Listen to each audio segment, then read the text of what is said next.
looking back and reflecting on that experience of pain, that if you could do it all over again, would you still have that experience? Yes.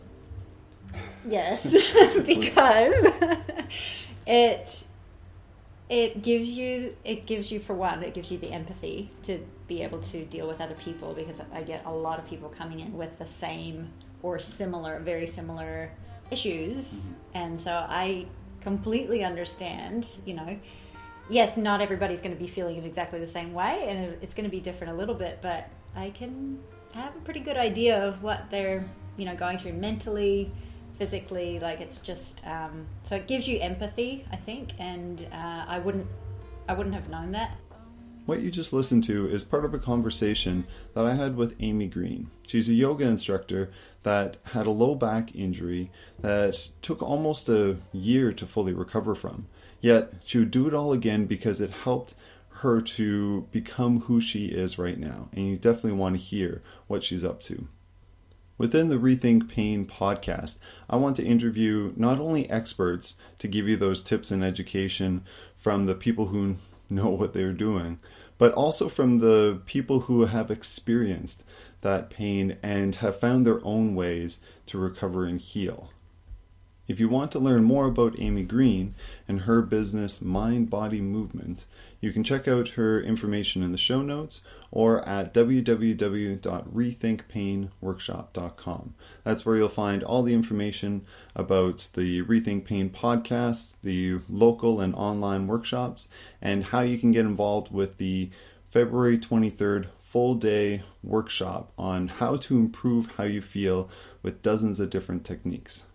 That workshop is the One Day to Improve workshop, and if you want to check out that specifically, because it's only a week and a half away, you can go to www.rethinkpainworkshop.com/one-day.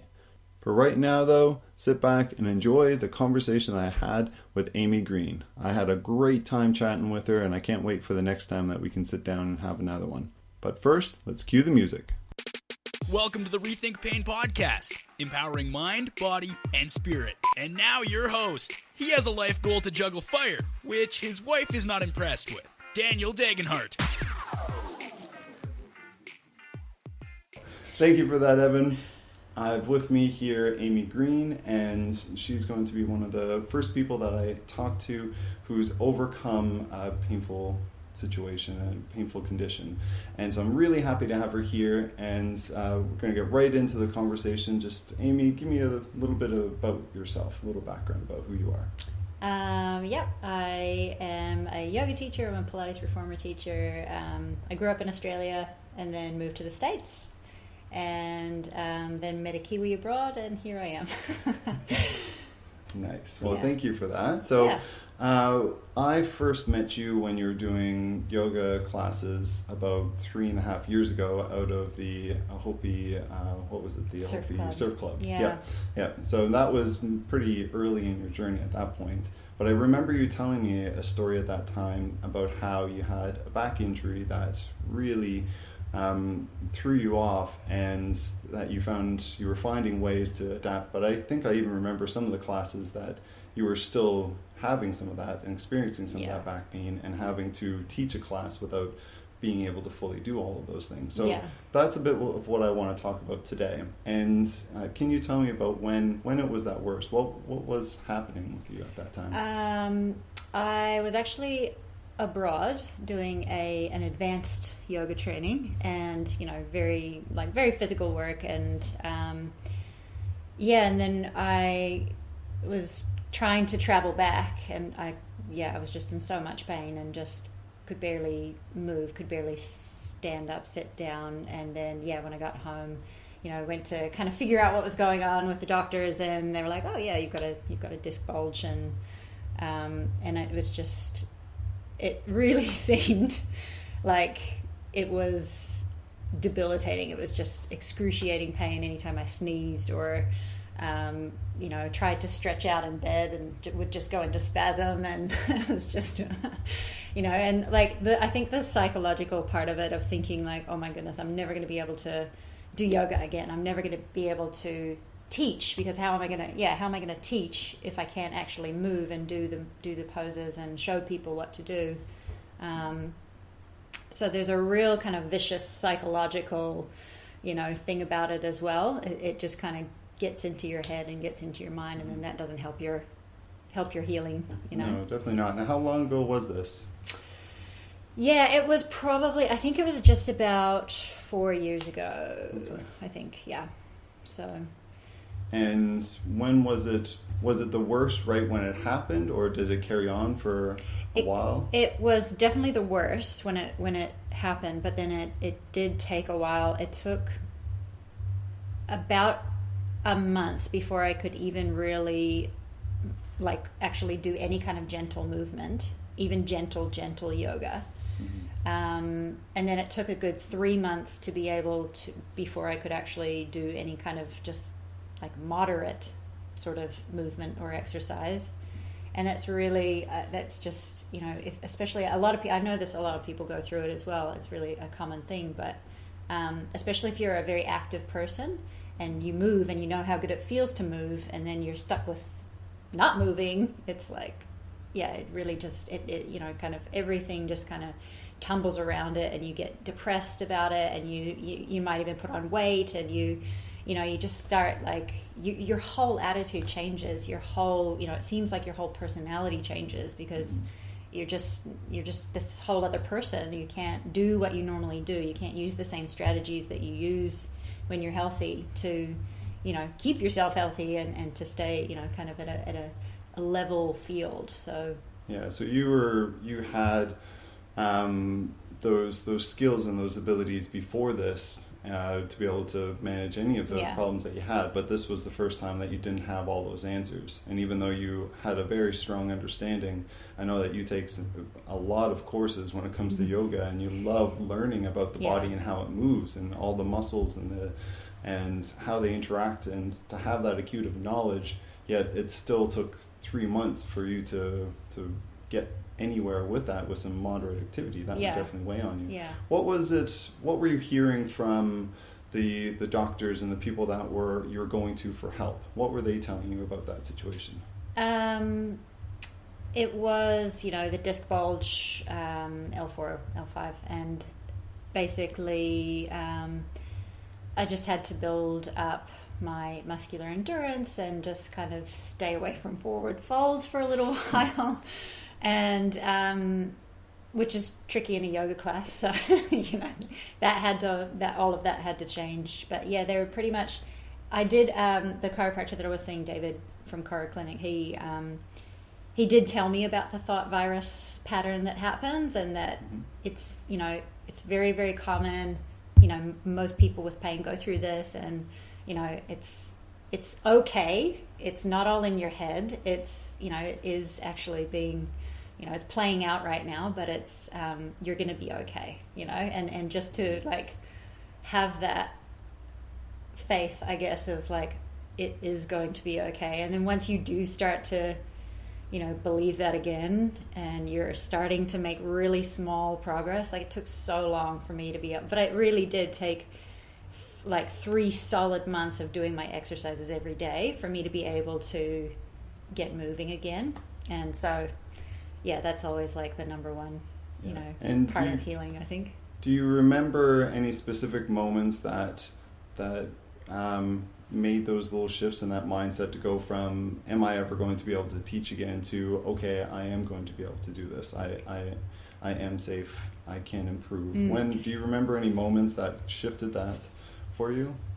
It definitely took somebody else. Like I said, it definitely took outside, a professional to tell me that, you're not going to die. You're not going to be paralyzed. You're just kind of stuck at the moment. And so it was hearing that from somebody else before I could actually start to believe it for myself. And then just once and doing the exercises every day for 3 months, and it was at that point I started to notice that I wasn't feeling as bad all the time, and then those periods of feeling good or not feeling bad just became more and more. And that was when it was okay, I can even just go for a walk now, or go hike up Oduai and just all that kind of little stuff. Okay. And when did you get back to your pre-injury levels? How long did that take? I was doing, I think I started Pilates Reformer it was probably about 3 months after it happened. And so I'd been doing my little basically my little home routine of Pilates-esque exercises. And after about 6 months of doing the Pilates Reformer machine twice a week, I really was like, okay, I'm like 80 to 90% better. And then that last 5% still took a long time. And then the last 4 to 5%, it's always like, it took a really long time mentally as well to be able to trust my body, to be able to do, and I've never, to be honest, I've never gone back to pushing myself as hard as I was. Okay. I've never fully, because I have a different view of it now. I have a different, why are we doing yoga? Why are we doing all this stuff? It's a different outlook now. Okay. It's not for performance. It's not for aesthetics. It's for how I feel. And if I have to push myself to that kind of limit where I'm starting to get anxiety, it's like, what's the point? So, right. So then what benefits, you talked a bit about it right now, but let's tease that out a little bit more. Looking back and reflecting on that experience of pain, that if you could do it all over again, would you still have that experience? Yes, because it gives you, for one, it gives you the empathy to be able to deal with other people, because I get a lot of people coming in with the same or similar, very similar issues. And so I completely understand, yes, not everybody's going to be feeling it exactly the same way, and it's going to be different a little bit, but I can have a pretty good idea of what they're, going through mentally, physically. Like, it's just, so it gives you empathy, I think, and I wouldn't have known that. And even though you're taught, in your trainings and stuff, you're taught how to deal with that kind of thing, like back problems, back issues, back conditions, but it's not, it's not the same. You don't really know until you've experienced it yourself. Yeah. So in what ways has your story connected with people? Can you think of any specific or unusual examples that someone heard you speak of your experience, that was actually a bit of a fire, a bit of a trigger, or some part that actually helped with their improvements? It does happen quite a lot, actually, because I have it on my website that, I talk about my back injury, and that's how I found, the reformer, and that's why I got certified. And it happens all the time. People come in and they've either read the website so they know, or we get talking and I'm like, I had a back injury a couple of years ago, 4 years ago, whatever. And then it's like, we have something to relate to, and they see that, hey, light at the end of the tunnel. You're not like crawling around anymore. You're not like, hunched over, can barely bend down to pick up a sock. Like, you can, It does get better. It just takes time, and, it does take the discipline of doing what you need to do, but it's also like, it is really reassuring for people in a way, even if they are experiencing a lot of pain. It's like, we can work through it. Okay. And do you still get any low back pain? I get niggles every now and then. So what would you do if you get a little niggle? What's happening in your mind? What are you doing to change your days to day when you get those little low back niggles? I just try to back off a little bit, try to be a little bit more gentle in my daily, regime, but I basically just go back to those exercises. I go back to, bird dog or spinal balance. I do, bridges, that kind of thing. I do some toe taps. Like, I just do those for give it a solid week. And I've never had a real, since I've kind of gotten past that, that first year, I haven't had any major kind of back niggles like that, other issues, but so I always just go back to those exercises. And so what would that routine, like what specifically is that routine? So how many reps, how many sets, how often are you doing that? I keep it really intuitive for myself, but I like to do bird dog for like 30 seconds. I like to do some planks, 30 seconds to a minute, and do some bridges, and just start to just feel into it. Like, I want to feel like I'm working, and I want to feel everything connecting together. So I do it pretty intuitively, but there's, there's a few like guidelines, I guess, of like, do 15 to 20, bridges, or do 30-second hold and work your way up to a minute. Like, it's kind of, there is a basic kind of pattern, I guess, that you start with. And you'd be listening to your body, like you said, about really tuning in, and if you were starting to feel worse or that increase in pain, that's your message to back off a little bit. And I think that's a really important message in itself, that your recovery in these, when you feel those little niggles, you're not pushing through the pain, you're actually just tuning in and listening a little bit more. You're just giving your body some appropriate movements that you're comfortable with, because those are the ones that you've learned and that you've used for a long time. Tried and true. Yeah, exactly. So you have that reliable source. So that's thank you for giving a little bit more specifics on that. Yeah. And looking back at this whole experience, though, you talked about how you started to make those changes in your mindset about how you're feeling and the outcome when other people were telling you it was going to be okay. Looking back at yourself, if you could give yourself back when it was at its worst a piece of advice, what would you tell yourself then? Pretty much just the same thing that they told me. Like, it's going to be okay. It's all going to be okay, because you just, like I said, you just kind of get warped up in this like black hole of like, oh my goodness, I'm never going to be able to move. I'm like, it's just, and so I think if I could tell myself that, of just, and being able to believe it, of just like, it's all going to be okay. This will pass, so that would definitely.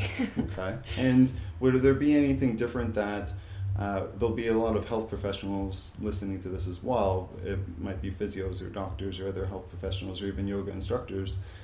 Any advice for that person that would be working with the person that's going through that experience? So helping through. So what would you advise that chiropractor or the doctor when they were working with you?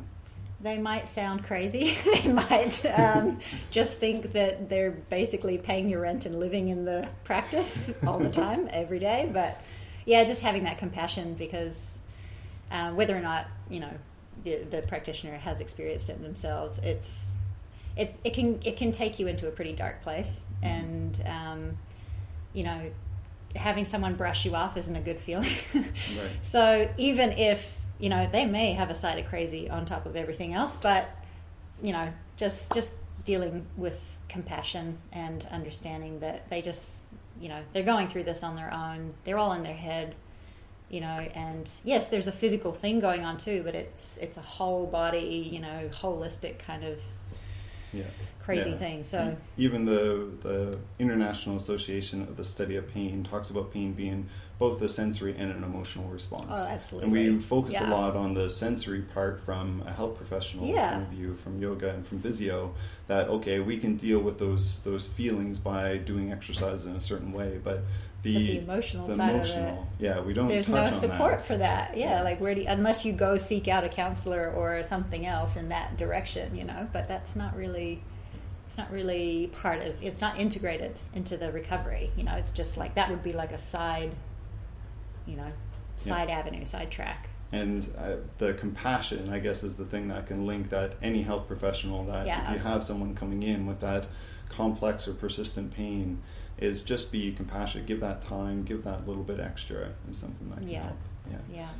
Well, I love that story. Thank you so much for that, because that low back pain is one of the more major causes of people going off work. I think on the World Health Organization, it's actually one of the top 10 things for worldwide, and don't quote me on that, whoever's listening, but it's one of those major things, and it's good to hear that even when it's at that worst, and even though it took you over a year to really get back into swing of things, now you're doing absolutely phenomenal.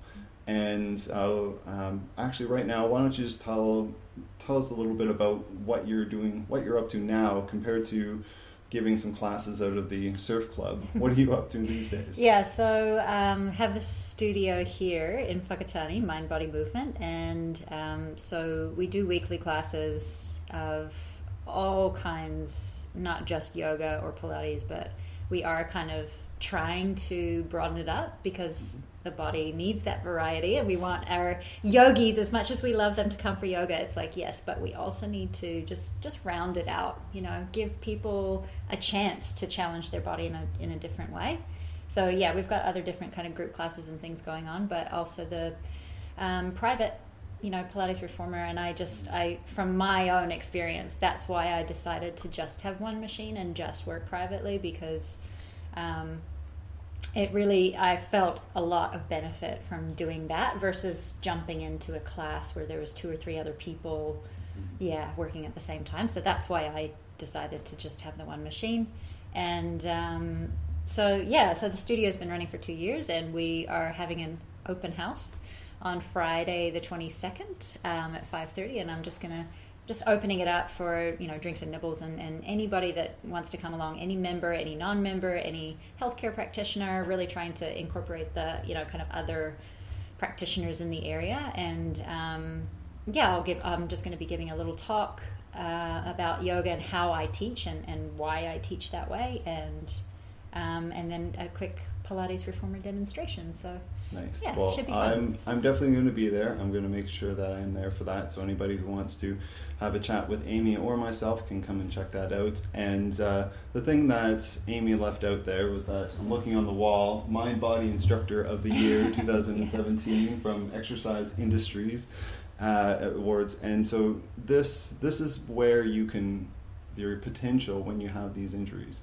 that you could have been just the average yoga instructor that does good work with the people that you work with. But this experience of having that 1 year where you really had to hone in on your skills for your own self, that created that empathy, that's part of your story that attracts people to this business.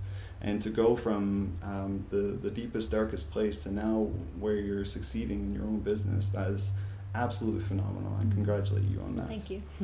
So to finish things off, I just want to bring in the one word of the year. So this is something that one word that will direct your course of action going forward, the one word that can help to dictate where you want to be or who you want to be in the year. And for me, the word is authentic. That's part of bringing this podcast out, is I wanted to bring out people's authentic stories, including myself and the other people that I care about that are around me. And so with that word of the year, what would be your word for this year? My word is fun. Fun. Yes. Nice. I had a girls' weekend last weekend, Auckland anniversary weekend, and just had one of those amazing, laugh so much until your stomach hurts. And I was like, why don't I do this more often? I think we just get so involved in our day-to-day, in what has to get done, that we don't leave enough time for fun. For just, no plans, just see where it takes you. Just go, for a walk on the beach or whatever, and just to be able to, have more fun. Yeah. Nice. I think that's a great word, and considering how much time and effort you have been putting in with Mind Body Movement, I think that'll be a great word for you to redirect and make sure that, okay, that little thing off to the side for the business, that can wait. I'm going to go have me some fun. Yeah, absolutely. Perfect. Yeah. All right. Well, thank you for that very much, Amy. I appreciated this chat. So if anybody wants to find out a little bit more about you, where can they find that? That is just online. The website is www.mindbodymovement without the vowels.com. So mvmnt.com. Yeah. Okay. Mind Body Movement. That'll be all in the show notes below that. You can check that out. Cool. All right. Thank you very much. Awesome. Thanks, Daniel.